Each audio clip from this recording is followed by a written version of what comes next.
Hello बच्चों, कैसे आप लोग? उम्मीद करते हैं आप सभी ठीक होंगे, अच्छे होंगे, मस्त होंगे। तो आप सभी प्यारे बच्चों के इस प्यारे से चैनल मृत्युंजय क्लासेस औरंगाबाद में आपका स्वागत है। तो आज के इस वीडियो में मैं लेकर आया हूं इस साल होने वाले 12 बोर्ड के साइंस फैकल्टी के बच्चों के लिए ढेर सारे फिजिक्स के इंपॉर्टेंट क्वेश्चंस। और ये क्वेश्चन एग्जाम के पॉइंट ऑफ व्यू से काफ़ी ज़्यादा इंपॉर्टेंट होने वाले हैं।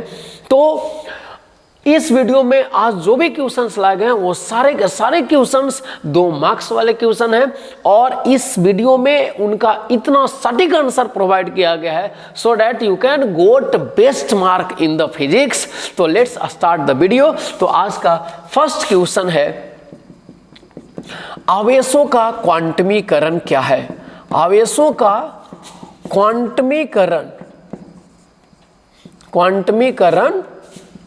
क्या है? 2 मार्क्स के क्वेश्चन में ये काफी ज्यादा वीवीआई क्वेश्चन है, वेरी इंपॉर्टेंट क्वेश्चन है बच्चे लोग। तो आइए देखते हैं कि आवेशों का क्वांटमीकरण होता क्या है। ठीक है, तो पहले मैं लैंग्वेज लिख देता हूं कि किसी भी वस्तु पर उत्पन्न होने वाला आवेश आधारभूत आवेश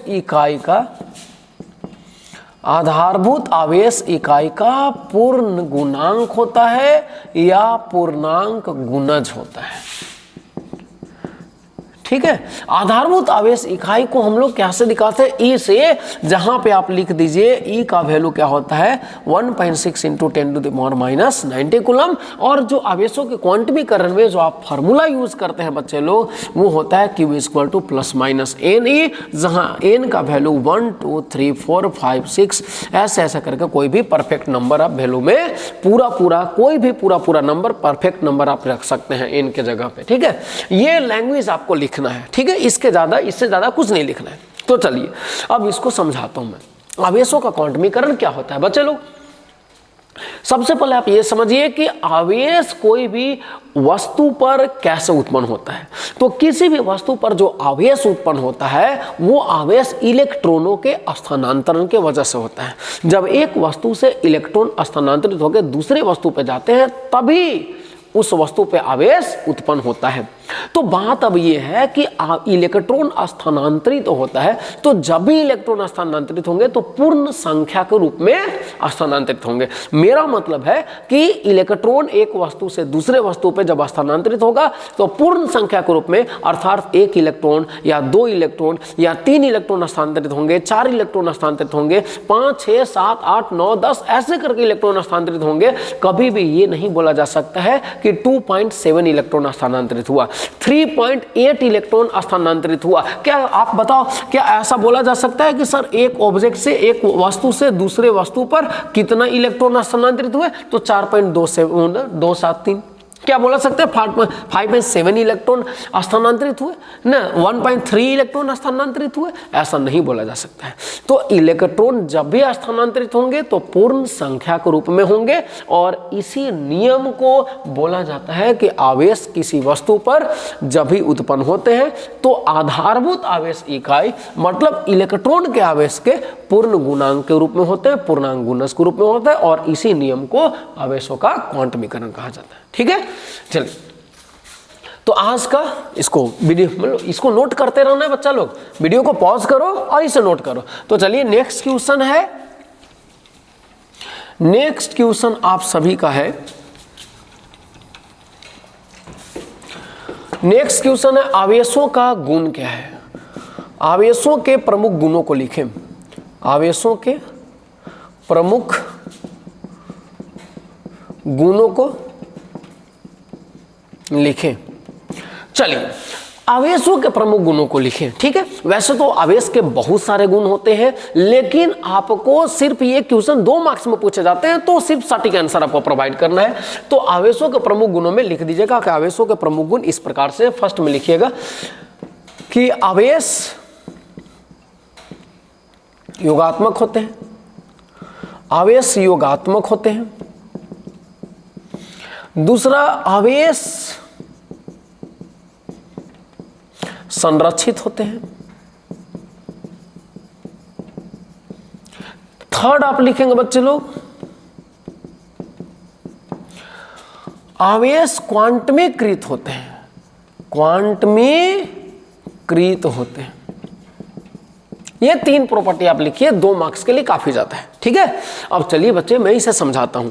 आवेशों के प्रमुख गुणों को लिखे तो आवेश योगात्मक होते हैं। आवेश योगात्मक होने का मतलब होता है बच्चा कि अगर किसी भी वस्तु पर 2 कूलम का आवेश है और दूसरे वस्तु पर 5 कूलम का आवेश है, तो आप क्या बोलिएगा? अगर आपसे पूछा जाएगा कि टोटल आवेश कितना हुआ, तो क्या बोलेंगे? 5 मतलब एक पर 2 कूलम का आवेश था, दूसरे वस्तु पर 5 कूलम का आवेश था, टोटल क्या बोलेंगे? 7 कूलम का आवेश। तो इसी गुण को बोला जाता है कि आवेश योगात्मक होते हैं, मतलब आवेशों को जोड़ा जा सकता है, ठीक है। चलिए दूसरा प्रॉपर्टी क्या है? आवेश संरक्षित होते हैं।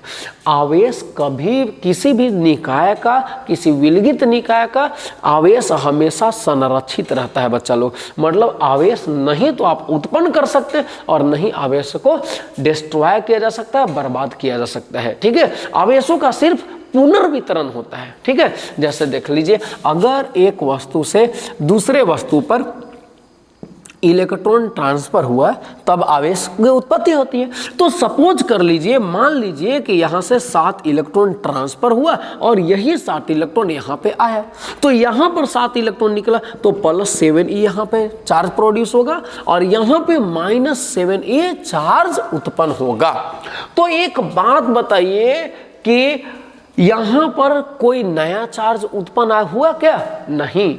शुरू में चार्ज जब दोनों वस्तु जो थे आवेशहीन थे, इस पे भी आवेश था नहीं था, इस पे भी आवेश नहीं था, तो टोटल आवेश कितना था? 0 था। बाद में जब यहाँ +7e electron +7e charge produce हुआ और यहाँ पे -7e आवेश उत्पन्न हुए, तो दोनों आवेशों को जोड़िएगा, +7e -7e, बाद में भी आवेश कितना हुआ? 0 हुआ। तो वस्तुओं के इलेक्ट्रॉन के ट्रांसफर के पहले भी आवेश 0 था, इलेक्ट्रॉन के ट्रांसफर के बाद भी आवेश 0 है, यानी कुल आवेश हमेशा संरक्षित है। तो इसी सिद्धांत को बोलते हैं आवेश क्या? संरक्षित होते हैं, ठीक है। तीसरा प्रॉपर्टी है बच्चा लोग, तीसरा गुण है आवेश का क्वांटमीकरण। आवेश क्वांटमीकरण होता है, जैसा कि अभी मैंने जस्ट बताया कि आवेश किसी वस्तु पर जब भी उत्पन्न होंगे तो इलेक्ट्रॉनों के पूर्ण गुणांक के रूप में होंगे और इसी को क्वांटमीकरण का सिद्धांत बोलते हैं, ठीक है ना। आवेशों का क्वांटमीकरण बोलते हैं, ठीक है। तो चलिए नोट कीजिए। तो नेक्स्ट क्वेश्चन है आप लोग का, नेक्स्ट क्वेश्चन है कूलम्स लॉ। कूलम्स लॉ अर्थात कूलम्ब के नियम। कूलम्ब के नियम क्या है? ठीक है, कूलम्ब के नियम क्या है? तो देखिए बच्चा लोग, हम सभी जानते हैं कि 2 आवेशों के बीच में बल लगता है। या तो वे बल आकर्षण के होते हैं या वे बल प्रतिकर्षण के होते हैं। अब बात यह है कि 2 आवेशों के बीच में बल लगता है, आकर्षण का हो या प्रतिकर्षण का हो, लेकिन ये बात समझना है कि आखिर दोनों के बीच में बल लगता कितना है। मतलब दोनों के बीच में बल का परिमाण कितना होता है, कितना अमाउंट का, कितना मैग्नीट्यूड का बल वहां पे लगता है, उस बल की मात्रा क्या है। तो बल के परिमाण को मापने के लिए ही एक फ्रेंच साइंटिस्ट थे, फ्रांस के एक वैज्ञानिक थे C.A. कूलम, जिनका पूरा नाम था क्रिश्चियन ऑगस्टिन डी कूलम। उन्होंने बताया कि 2 चार्जेस के बीच में कितना फोर्स लगेगा, कितना बल लगेगा, उसके लिए उन्होंने नियम दिया और उसी नियम को उन्हीं के नाम पे कूलम का नियम कहा जाता है। तो इस नियम में उन्होंने 2 बातें बताई। तो फर्स्ट बात क्या था, फर्स्ट नियम क्या था, फर्स्ट रूल क्या था उनका कि किसी 2 आवेशों के बीच, 2 आवेशों के बीच क्रियाशील आकर्षण या प्रतिकर्षण का बल, आकर्षण या प्रतिकर्षण का बल, प्रतिकर्षण का बल दोनों आवेशों के परिमाणों के गुणनफल के समानुपाती होता है, समानुपाती होता है। अर्थात आप बोल सकते हैं बच्चे लोग कि 2 आवेश है, Q1 Q2 2 आवेश है और दोनों के बीच में लगने वाला जो बल होता है वो समानुपाती होता है क्या? दोनों आवेशों के परिमाणों के गुणनफल के।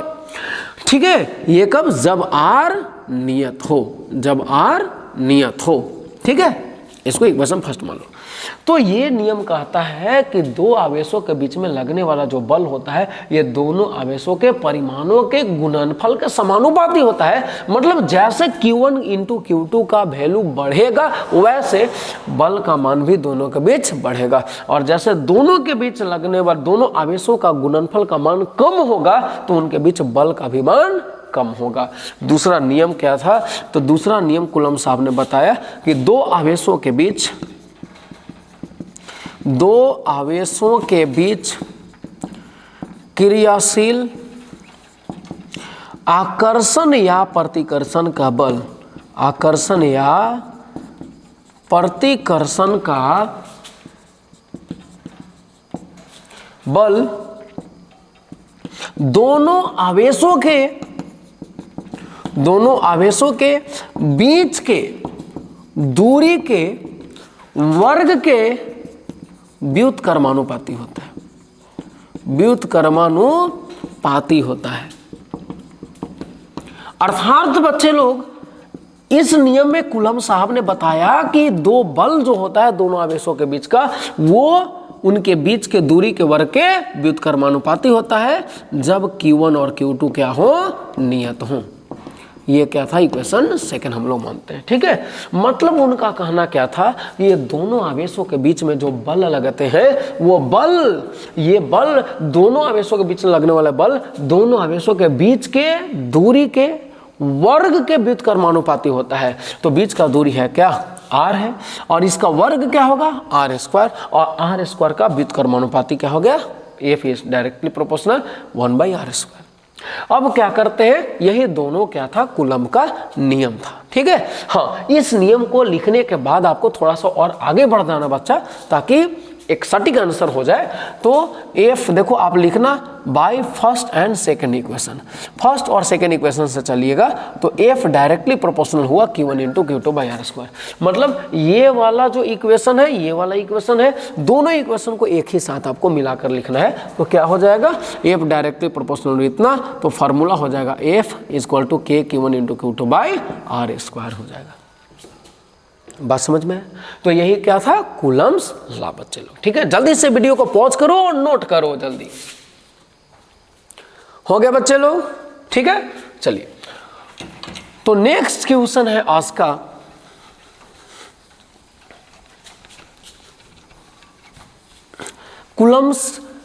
कूलम्ब्स लॉ हम लोगों ने पढ़ लिया। कूलम्ब के नियम क्या होते हैं अच्छे तरह से हमने समझा। तो नेक्स्ट क्वेश्चन पूछता है कूलम्ब्स लॉ से रिलेटेड कि कूलम्ब के नियम के सीमाओं को लिखें। कूलम्ब के नियम के सीमाओं को लिखें, सीमाओं को लिखें। ठीक है, अब ये बात आ रही है कि कूलम्ब के नियम के सीमाएं क्या हैं। तो बच्चे मैं बता दूं कि सीमा का मतलब क्या होता है। किसी भी नियम का, किसी भी रूल का सीमा का मतलब होता है कि वो रूल किस हद तक अप्लाई हो रहा है, उसका बाउंड्री क्या है, उसका क्या बाउंड्री है, मतलब वह रूल कहां तक अप्लाई हो सकता है, किस हद तक अप्लाई हो सकता है, उसी को सीमा बोलते हैं हम लोग। ठीक है, तो चलिए कूलम्ब के नियम के सीमाओं को लिखे। तो उसी तरह देखो कूलम्ब के नियम के क्या क्या सीमाएं हैं, इसमें क्या क्या लिमिटेशन है, तो आपको लिखना है कूलम्ब के नियम के सीमाएं इस प्रकार से। फर्स्ट लिख लिएगा कि कूलम्ब का नियम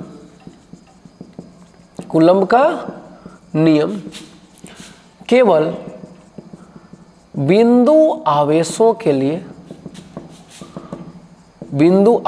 लिए लागू होता है। दूसरा, कूलम्ब का नियम केवल स्थिर आवेशों के लिए लागू होता है, आवेशों के लिए लागू होता है। और थर्ड आप लिख देंगे इसका सीमा बच्चा लोग कि कूलम्ब का नियम 10⁻⁻14 मीटर, ये 14 लिखा हुआ है, 10⁻⁻14 मीटर से 10⁻18 मीटर तक के दूरी के लिए लागू होता है, के लिए लागू होता है। चलिए बात को समझते हैं। कूलम के नियम के सीमा, तो सीमाएं क्या है? तो कूलम का नियम, पहला है बात इसमें सीमा कि कूलम का नियम केवल बिंदु आवेशों के लिए लागू होता है, ठीक है, बिंदु आवेशों के लिए। दूसरा है कि कूलम का नियम केवल स्थिर आवेशों के लिए लागू होता है। कूलम के नियम जो है वैसे आवेशों के लिए लागू होते हैं जो केवल रुके हुए आवेश हैं, स्थिर आवेश हैं। अगर दोनों आवेश गतिशील हो तो वहां पे कूलम का नियम लागू नहीं होता है, कूलम का नियम वहां पर नहीं माना जाएगा, ठीक है। तीसरा इसका सीमा है कि कूलम का नियम 10⁻⁻14 मीटर से लेकर के 10⁻18 मीटर तक के डिस्टेंस के लिए, दूरी के लिए लागू होते हैं बच्चे लोग। इसका मतलब हुआ कि अगर दो आवेशों के बीच की दूरी अगर 10⁻14 मीटर से 10⁻18 मीटर के बीच में रहेगा तो कूलम का नियम अप्लीकेबल होगा, लागू होगा, अन्यथा लागू नहीं होगा। जैसा कि मैं आपको एग्जांपल से बता देता हूं कि अगर एक नाभिक में हम लोग देख लें, नाभिक में ढेर सारे प्रोटॉन होते हैं, प्रोटॉन पे चार्ज होते हैं, तो दोनों चार्ज के बीच में, दोनों प्रोटॉन के बीच में चार्ज के कारण दोनों के बीच में एक बल लगेगा जिसको हम बोलेंगे कूलम बल या स्थिर वैद्युत बल, ठीक है, लगना चाहिए। दोनों आवेशों के बीच में, चूंकि प्रोटॉन पे आवेश होते हैं तो दोनों आवेश के बीच में स्थिर वैद्युत आकर्षण बल लगना चाहिए, स्थिर वैद्युत बल लगना चाहिए, लेकिन नहीं लगता है। क्यों? क्योंकि दो प्रोटॉनों के बीच की दूरी न्यूक्लियस में, नाभिक में 10⁻⁻14 मीटर से कम होता है, और ऐसे कंडीशन में उन दोनों प्रोटॉनों के बीच में स्थिर विद्युत बल न लग करके एक अलग तरह का बल लगता है जिसे हम नाभिकीय बल बोलते हैं, ठीक है। तो ये हो गया कूलम के नियम के सीमाएं, ठीक है। तो चलिए नेक्स्ट क्वेश्चन है आज का। नेक्स्ट क्वेश्चन है,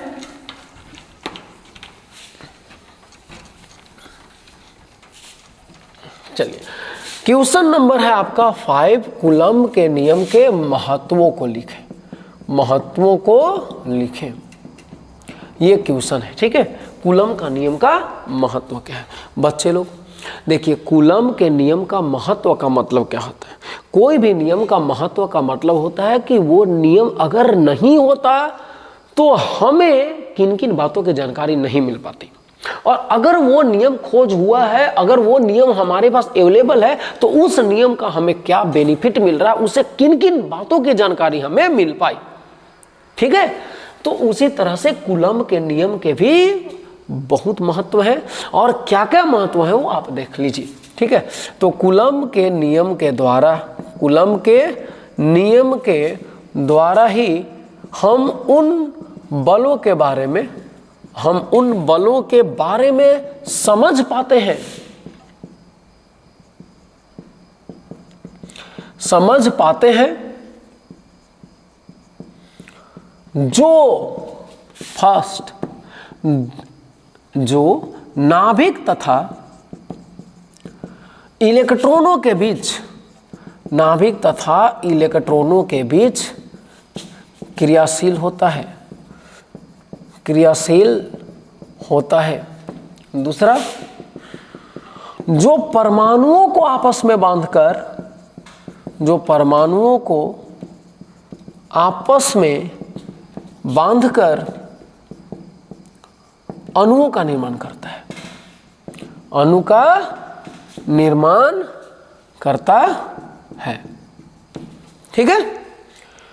थर्ड, जो परमाणुओं तथा अणुओं को बांधकर, परमाणुओं तथा अणुओं को बांधकर पदार्थों का निर्माण करता है। पदार्थों कहने का मेरा मतलब है जैसे ठोस, द्रव, गैस इत्यादि का निर्माण करता है, ठीक है बच्चे लोग। चलिए, तो ये लैंग्वेज आपको लिखने है, अब बात है इसको समझाया कैसे जाए। तो देखिए, कूलम के नियम के भी अपने महत्व हैं। अगर देखो, आज हम लोग जानते हैं कि नाभिक के चारों तरफ इलेक्ट्रॉन जो होते हैं वो वृत्तीय कक्षा में घूमते हैं। ये बात हमें कैसे पता चला? अगर कूलम का नियम नहीं होता तो ये बात हमें नहीं पता चल पाता। कूलम के नियम से ही ये पता चल पाया है हमें कि नाभिक धनावेशित होता है और इलेक्ट्रॉन ऋणावेशित होता है। और इसी कूलम का नियम से हमें पता चला है कि नाभिक और इलेक्ट्रॉन के बीच में स्थिर वैद्युत आकर्षण बल क्रियाशील होता है और उसी आकर्षण बल से इलेक्ट्रॉन को नाभिक के चारों तरफ घूमने के लिए आवश्यक अभिकेंद्र बल प्राप्त होता है। ठीक है, तो ये बात हमें कैसे पता चला? कूलम के नियम से। कूलम के नियम से ही हमें ये पता चला कि आपस में ढेर सारे परमाणुओं बंध करके अणु का निर्माण करते हैं। जैसे एक एग्जांपल लो, जैसे ये मान लो सोडियम का एक आयन है, सोडियम प्लस आयन, ये क्या है? क्लोरीन का एक आयन है, क्लोरीन माइनस आयन। अब दोनों आयन जो होते हैं आपस में संयोग करते हैं, तब जाकर के सोडियम क्लोराइड का निर्माण होता है। तो बात ये कैसे समझ में आया कि आखिर ये दोनों सहयोग करते क्यों हैं, कैसे पता चला? तो ये बात हमें कूलम साहब ही बताए थे। कूलम का नियम ही ये बात हमें बताया कि सोडियम प्लस आयन है और क्लोराइड आयन जो है निगेटिव है, माइनस है, और दोनों के बीच में स्थिर वैद्युत आकर्षण बल कार्य करता है और इसी आकर्षण बल के कारण दोनों संयोग करते हैं और नए पदार्थ, नए अणु का निर्माण करते हैं। ये कैसे पॉसिबल हो पाया? कूलम के नियम से ही पॉसिबल हो पाया। तो कूलम के नियम का महत्व है कि नहीं है? है ना? चलिए साइलेंट कीजिए, करो ना साइलेंट। अगला है आपका थर्ड। उसी प्रकार से जो ढेर सारे परमाणुओं तथा अणुओं को बांध करके क्या करता है, जिस प्रकार से ढेर सारे परमाणु आपस में बंधे और अणु का निर्माण हुआ, उसी तरह से परमाणु और अणु आपस में बंध करके ठोस, द्रव और गैस का निर्माण करते हैं। ठीक है, तो ये कूलम के नियम के महत्व होते बच्चे लोग। तो अगला आपका जो नेक्स्ट क्वेश्चन है वो है, नेक्स्ट क्वेश्चन आप सभी बच्चों के लिए है,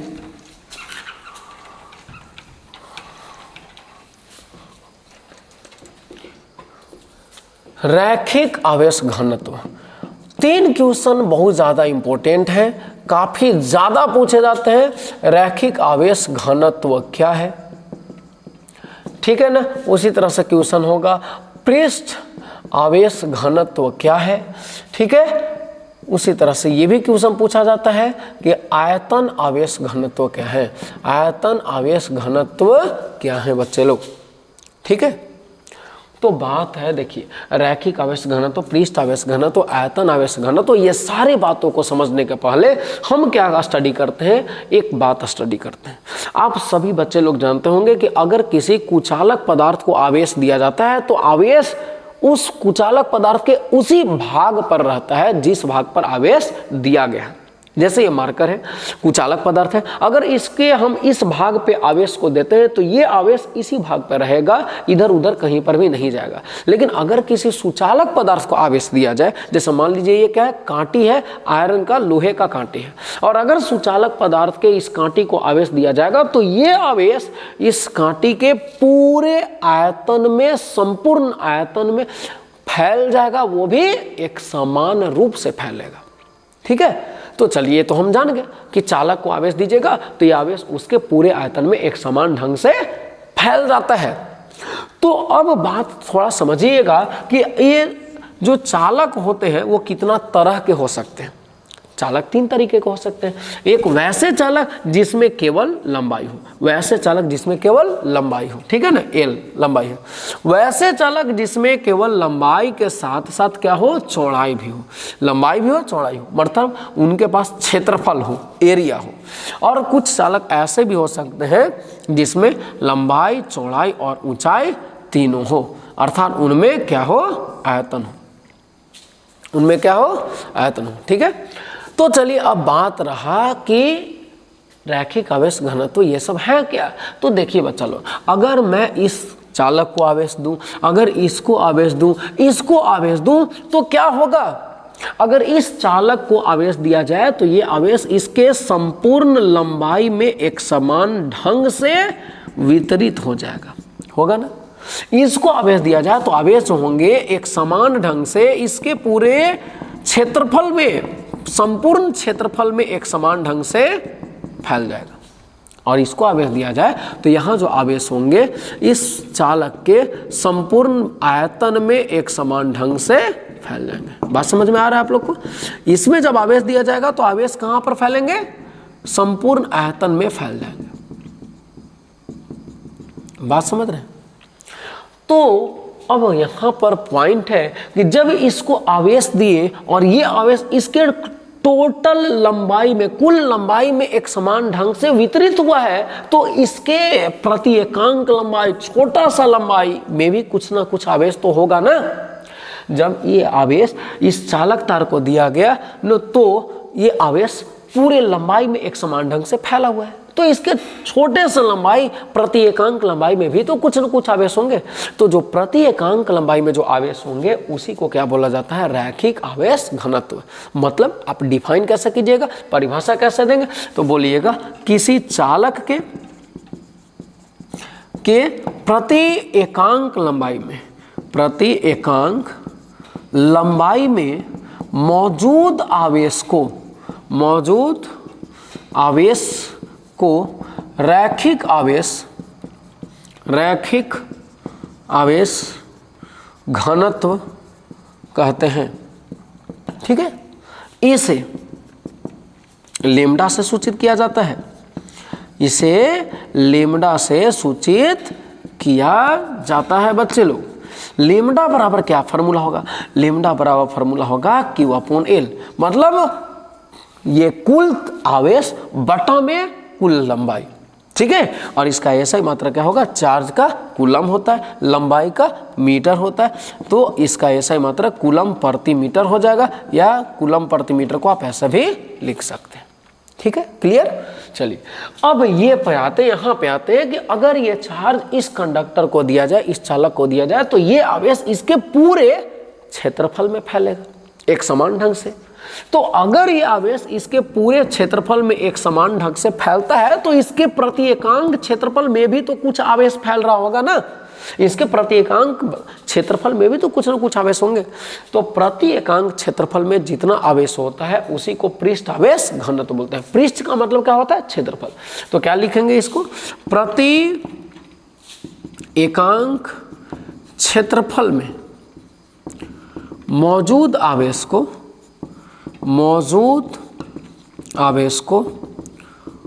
पृष्ठ आवेश घनत्व कहा जाता है। इसे सिग्मा से सूचित किया जाता है। किससे बच्चा लोग, इसे सिग्मा से सूचित किया जाता है। सिग्मा बराबर क्या फॉर्मूला होता है बच्चा लोग, सिग्मा बराबर फॉर्मूला होता है Q/A। बच्चे लोग इस बात को ध्यान दीजिए, अगर रैखिक आवेश घनत्व हो तो कुल आवेश में लंबाई से आपको भाग देना है, अगर पृष्ठ आवेश घनत्व हो तो कुल आवेश में क्षेत्रफल से आपको भाग देना है। ठीक है, और यहाँ पर देख लीजिए, अगर ऐसा यूनिट की बात किया जाए तो आवेश का ऐसा ही मात्रक होगा कूलम, और क्षेत्रफल का ऐसा ही मात्रक होगा मीटर स्क्वायर। तो ऐसा ही मात्रक कूलम प्रति मीटर स्क्वायर हो गया, या कूलम प्रति मीटर स्क्वायर को आप ऐसा भी लिख सकते हैं। उसी तरीके से आयतन आवेश घनत्व क्या होता है, तो जब आवेश वैसे चालक को देते हैं जिसमें लंबाई, चौड़ाई और ऊंचाई तीनों हो, अर्थात उसमें आयतन हो, तो ये आवेश उसके संपूर्ण आयतन में एक समान ढंग से फैल जाएगा। तो जब आवेश इसके संपूर्ण आयतन में एक समान ढंग से फैल रहा है, तो उसके प्रति एकांक आयतन में भी तो कुछ न कुछ आवेश फैल रहे होंगे बच्चे। प्रति एकांक आयतन में भी तो कुछ न कुछ आवेश फैल रहे होंगे। तो प्रति एकांक आयतन में जितना आवेश फैलता है उसी को बोलते हैं आयतन आवेश घनत्व। ठीक है, तो इसका क्या परिभाषा लिखेंगे, किसी चालक के प्रति एकांक आयतन में, ठीक है, देख रहे हैं बच्चा लोग, प्रति एकांक आयतन में मौजूद आवेश को आयतन आवेश घनत्व कहा जाता है।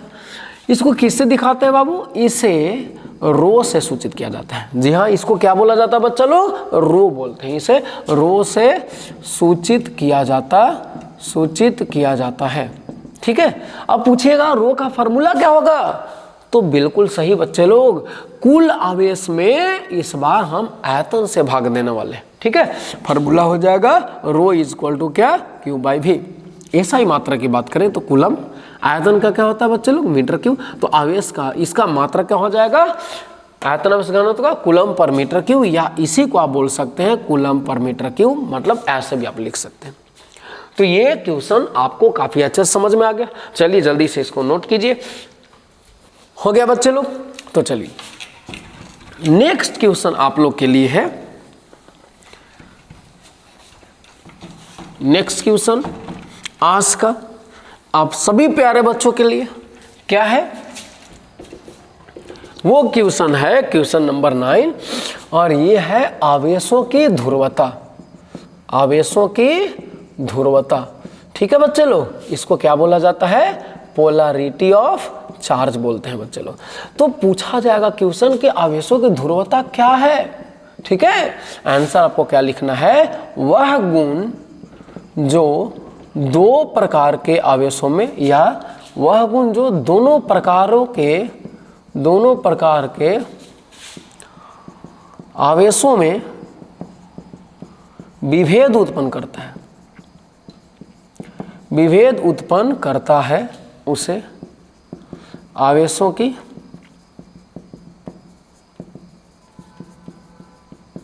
ध्रुवता कहा जाता है। बाबू आप ही सभी बच्चे बताइए, आवेश कितने तरह के होते हैं? 2 तरह के होते हैं। एक आवेश को आप बोलते हैं धन आवेश, दूसरे आवेश को ऋण आवेश बोलते हैं। आखिर ऐसा क्यों? एक आवेश को आप धन आवेश बोल रहे हैं, दूसरे आवेश को आप ऋण आवेश बोल रहे हैं, आखिर ऐसा क्यों बोल रहे हैं? दोनों में कुछ ना कुछ अंतर तो जरूर है ना, तभी तो आप बोल रहे हैं ये धन आवेश हुआ, ये ऋण आवेश हुआ। मतलब दोनों के बीच में कुछ ऐसा गुण है जो दोनों को अंतर स्पष्ट कर रहा है, दोनों के बीच में विभेद बता रहा है, भेद उत्पन्न कर रहा है। तो उसी गुण को जो 2 प्रकार के आवेशों में विभेद उत्पन्न करता है, उसे क्या बोला जाता है? आवेशों की ध्रुवता कहा जाता है। ठीक है बच्चे लोग, ये क्वेश्चन अच्छे समझ गए? तो चलिए आज के इस वीडियो को यहीं करते हैं एंड, और उम्मीद करते होंगे कि ये वीडियो आपके लिए बहुत ज़्यादा हेल्पफुल हुआ होगा। तो आप लोग अपना बेस्ट तैयारी करते रहें, और सबसे बेस्ट तैयारी के लिए, सटीक आंसर के लिए आप बने रहिए मेरे साथ। तब तक के लिए बहुत बहुत धन्यवाद।